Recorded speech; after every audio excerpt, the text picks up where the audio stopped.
अगर आप भी वेस्ट बंगाल बोर्ड से क्लास 11 में कॉमर्स लेने का सोच रहे हो तो अब आप ये सोच रहे होंगे कि कौन कौन सा सब्जेक्ट के लिए बेस्ट सब्जेक्ट कॉम्बिनेशन कौन सा है। माय डियर स्टूडेंट फ्रेंड्स, चलिए मैं आपको बताता हूं best subject combination for commerce student, और वो सब्जेक्ट कॉम्बिनेशन जिसको लेने के बाद कम मेहनत में आप ज्यादा मार्क्स स्कोर कर सकते हो। कौन सा सब्जेक्ट लेना चाहिए, कौन सा सब्जेक्ट अवॉइड करना चाहिए, चलिए मैं आपको सारा चीज बताता हूं। तो भाइयों और बहनों, सबसे पहले आते हैं best subject combination for commerce student क्या क्या है। तो देखिए, अलग अलग कॉम्बिनेशंस मैं आपको बता रहा हूं जो आप ले सकते हो। मेरे हिसाब से ये बेस्ट कॉम्बिनेशंस होंगे, कम मेहनत में ज्यादा मार्क्स। देखिए, सबसे पहले तो आपको यह समझना पड़ेगा कि आप लोगों का 2 सब्जेक्ट कंपलसरी है। लैंग्वेज जो है वो कंपलसरी है, ठीक है। तो यहां पर आपका जो भी लैंग्वेज होगा वो हो गया। बाकी बचता है 4 सब्जेक्ट। कॉमर्स के मैक्सिमम आपके 4 सब्जेक्ट हो सकते हैं। अब 4 सब्जेक्ट में क्या क्या है?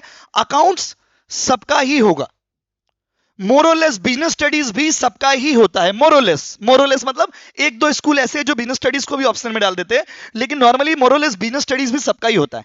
अभी बेस्ट कॉम्बिनेशन क्या है? तो माय डियर स्टूडेंट, सबसे इजीएस्ट कॉम्बिनेशन है accounts, business studies, cost tax and CLP.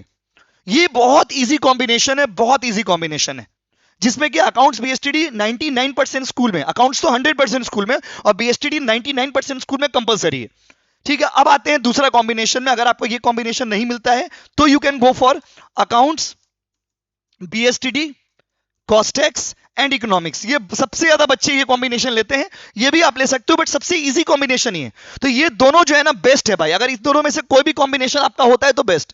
एक और कॉम्बिनेशन है, वो है आपका accounts, business studies, economics and CLP. ये भी एक कॉम्बिनेशन है, ये भी आप ले सकते हो। तो मेरे हिसाब से एक स्टूडेंट को क्लास 11-12 में जनरली यही कॉम्बिनेशन रखना चाहिए अगर उसको हाई परसेंटेज स्कोर करना है तो, क्योंकि ये सारे वो सब्जेक्ट्स हैं जो कम मेहनत करके आप ज्यादा मार्क्स उठा सकते हैं। अच्छा, जनरली क्या नहीं लेना चाहिए मेरे हिसाब से? देखो, अब आपका अपना अपना चॉइस होता है। मेरे हिसाब से मैथ्स नहीं लेना चाहिए, क्योंकि आप लोगों में बहुत सारे बच्चे इमोशनल होकर मैथ्स ले लेते हो। क्लास 10 में मैथ्स में अच्छा मार्क्स हो गया, 11 का मैथ्स ले लिया। बाबू 11 का मैथ्स साइंस वाला मैथ्स है, बहुत एडवांस मैथ्स है, इसीलिए मेरे हिसाब से जनरली नहीं लेना चाहिए। बाकी आपका जो डिसीजन होगा। आपके फ्रेंड सर्कल में भैया दीदी से भी पूछोगे तो वो लोग शायद यही बोलेंगे।